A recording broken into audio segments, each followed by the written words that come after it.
process, and it's not gonna happen overnight. But at least, hopefully, having a conversation starts to plant the seed for change. You know what I'm Prayer saying? goes out to Nipsey family. Yeah, and his the loved people ones. who we lost this year and throughout this ride. Known and unknown. You know what I'm saying? So we got Hip Hop Review, and if y'all didn't know, this night is about my man Nipsey.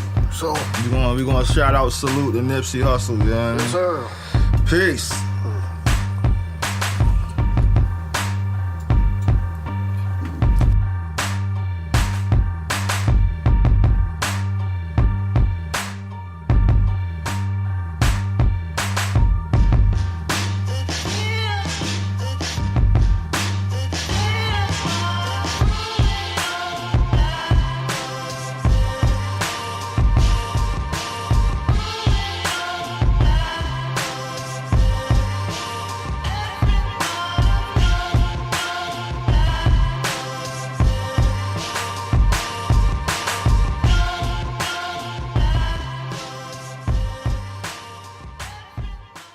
Crow's Corner Podcast, brought to you by Time to Awaken the Sleeping Giants, Jim Krow.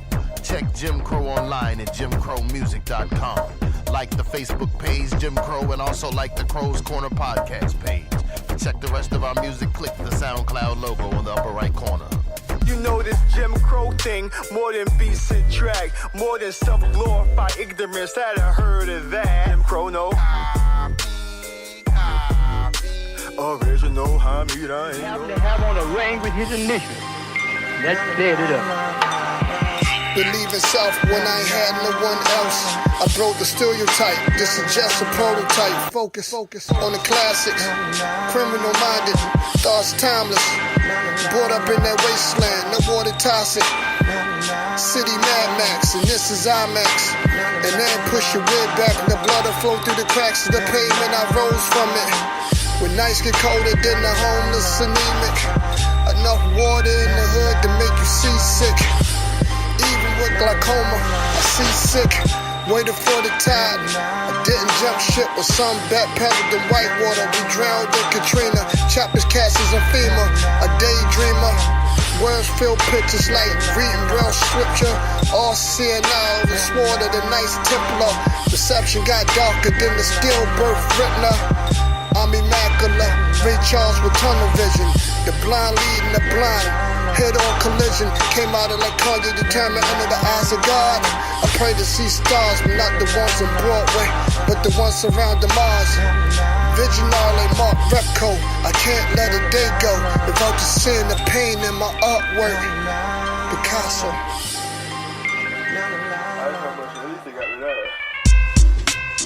Yo, 1, 2, 1, 2.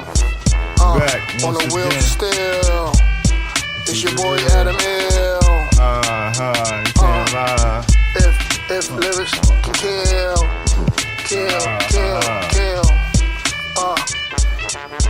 Dream filthy. Small coat, sexual fetishes was an antidote. Love potion, slow grinding, locomotion. That's like my classic go-to. Yeah. Everybody got that one verse that you get 100 years old. All right, yeah. This the hip hop segment. You know what I'm saying? And I told you this night is about Nip. So we It's all having about Nipsey. Victory lap. A Nip. You know what I'm saying? Nip from the hood. Nip Dedication. From the neighborhood dedication joint. You know what I'm saying? The joint with him and Kendrick Lamar featuring on there. And I like his verse better. There's a couple joints I like. I like Blue Laces. What's the first one too? I like Victory Lap. He got an actual song called Victory Lap? Or what? The first one. And Rap Niggas.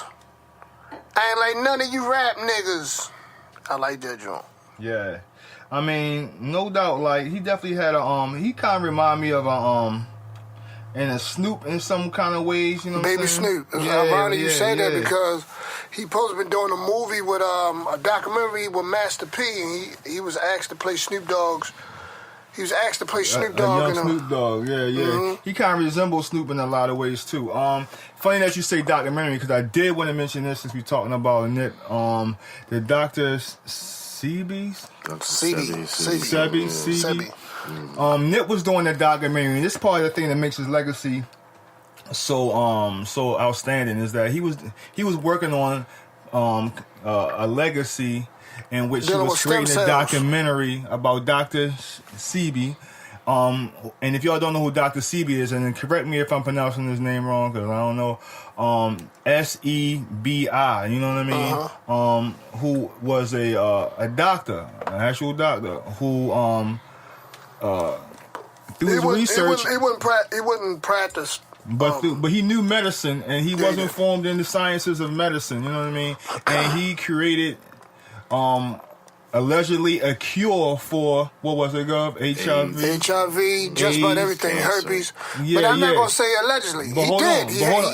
And that's why I'm saying it's not allegedly neither, because they took Dr. Sebi to court, talking about you committing fraud to say that you have created a cure for HIV, and Dr. Sebi won that court case. Yeah, because they tested his patients. And not only did they test his patients, his theory was sound. His medical theory was sound. When he broke down how he cured HIV, it was medically sound. And so he beat the case. There's something in our But hold on, time out. So if he beat the case, right, so does that mean that there is a cure for AIDS out there? And so if there's a cure for AIDS out there, who stands to benefit from the people not getting that information? Pause. You know what I'm saying? You know my proof on that? Big pharmacy. No, but you know my proof on that? The Quran says there's a cure for everything on earth. Every disease there's every a cure. Illness there's a cure. There's a cure. So that ends the argument right there. It's just a matter of who finds the cure. Right. And then this brother happened to find the cure, but the medical community and big pharmacy. The pharmacy is big business and not curing you. He challenged. And I won't take too much away from the young man's album review, but Victory Lap, go cop that. You're dealing with $1 billion industry, yo. Sure. Billions is based on putting a patch over top of an open wound, if you will, to keep you sick. Exactly. And then the side effects from things, like they say, oh, this is a cure for glaucoma. Yeah. And then they say side effects can leave you dizzy, blurred, heart attacks, blah, blah, blah. It's like blind, $1 billion. Dead. You know what I'm saying? So like the side effect of the medication is worse than the symptoms than the actual illness. And it's for you to spend more money to try to cure that. Right, so when this brother came, and I believe I was watching a doc a little bit last night. I had to get off of work the next day, so I felt myself falling asleep. But you always dozing off. He was like, a lot of his herbal methods he got from Africa. Mm-hmm. So, and he was like, stop eating the foods over here. In the documentary, a lot of the food processed over here. In the documentary, he was like, the cure won't work for people over here, so to say, because of what we eat. That's one. Two, he fasted for 60 days, yo. And he said he regret breaking his fast because he had a seminar in Philadelphia. This what the doc said? This is what he said in the documentary. Yeah. He broke his fast. 60-day fast. They say he said he weighed 280 pounds. Now he was down to 120. Wow. And he said this was the best he felt he great. ever felt. Yeah. He said all that weight on you, yo. I'm a witness to that, sugar, yo. I gotta lose some weight. Starch, salt, all these things are destroying us, and they know this. It's an opioid by itself, chocolate, and all these things I just mentioned. We just gotta have them. Yeah. I mean, and negatively impact, you know what I'm saying, our health and our well-being and things like that. Fast, but people fast, and the fast is coming up soon in May. So fast, please, fast. But real quick, the fast of the prophet David. He's known as David, and in other holy books we call him David. He fasts Mondays and Thursdays his whole life. You'd be amazed if you fast Mondays and Thursdays your whole life. The medical benefits, the and toxins the that leave your body, the the medical benefits, the spiritual benefits, you'll be a better person. You'll be looking at life a little better. But real quick, go cop the Victory Lap. My favorite joints on here. Rap Niggas. Dedication, of course. Blue Laces. Rap Niggas. Hustle and Motivation. That's a dope one, too. And this fits his legacy, too. Grinding all my life. Right. That's what the Marathon Company was basically illustrating, that it was a lifelong process. And that's kind of what I take away from, you know what I'm saying, the brother's legacy. It's just that you just got to keep going, you know what I'm saying? No matter what situation you in, peaks or valleys, life is a circular thing. Life happens in circular patterns, you know what I'm saying? Sometimes you up and sometimes you down. And then you back up again, you know what I'm saying? And so you just got to keep at it. There's a war going on outside. You know what I'm saying? Absolutely. No one is safe from it. Can we talk about too? So anyway, yeah. So the brother passed, and so people are trying to equate the conspiracy with Dr. Don't even start that. I mean, look. I ain't gonna necessarily Nipsey rule it died. out. Listen, Nipsey died. Real talk. I'm gonna keep 100 with y'all, yo. Nipsey died on some nigga shit. Nipsey died on some ignorant hood nigga shit, yo. Jealousy, envy, and regardless you want to say it was in his circle or he was too easy to get to or he let his guard down, he died on some envious, jealous. That's all that was, man. This is the thing about it. No doubt we see what happened. To me, it kind of looks and feels that way. But also, I like the fact that, I don't like it, but it's unfortunate in these times when things are happening like this. But we're bringing back to attention the idea that, people are benefiting from our death, yo. People are benefiting from our death, yo. And so when it boils down to documentaries and things like that about this man, I hope interest in Dr. Shibi goes through the roof, you know what I'm saying? And I hope that the documentary gets made, And shout out to Nick Cannon, who is saying that he's going to continue that legacy of completing the documentary that Nip wanted to do for in honor of Dr. Shibi. So all that, you know what I'm saying, lets us know that this guy's music was amazing. It was phenomenal in a lot of ways, and also that what's important to take away from this is that give back to your community, you know what I'm saying? Give back to your people, you know what I'm saying? You know, me personally, I only want to continue to talk about it. We gotta, sometime this spring, all of us collectively, go feed the poor. $25, all it takes is $25 a piece from all of us.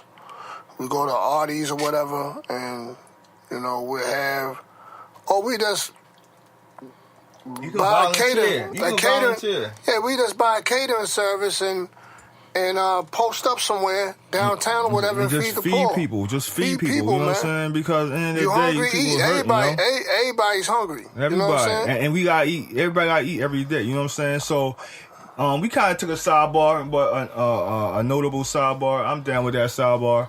But getting back to the music real fast, I want to mention one of my favorite songs, and I think was the song that introduced me to Nipsey Hussle, was a song he did with Rick Ross and Stalley called Fountain of Youth. I sent y'all that. I sent y'all the link. I sent you the link to that song. No, I gotta look at it. Yeah, it's called Fountain of Youth, featuring Rick Ross and Stalley.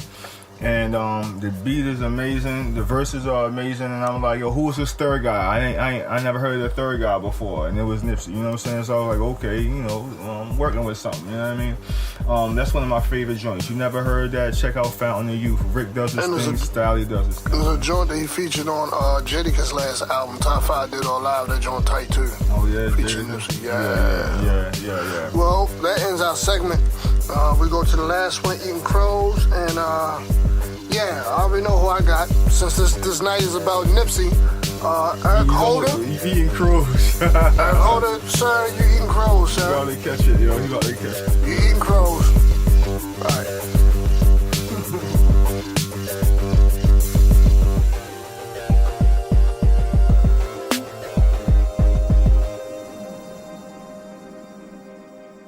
You're listening to Crow's Corner Podcast. If you would like to be a guest on the Crow's Corner podcast to talk about your music or books or plays or even just the topic of the day,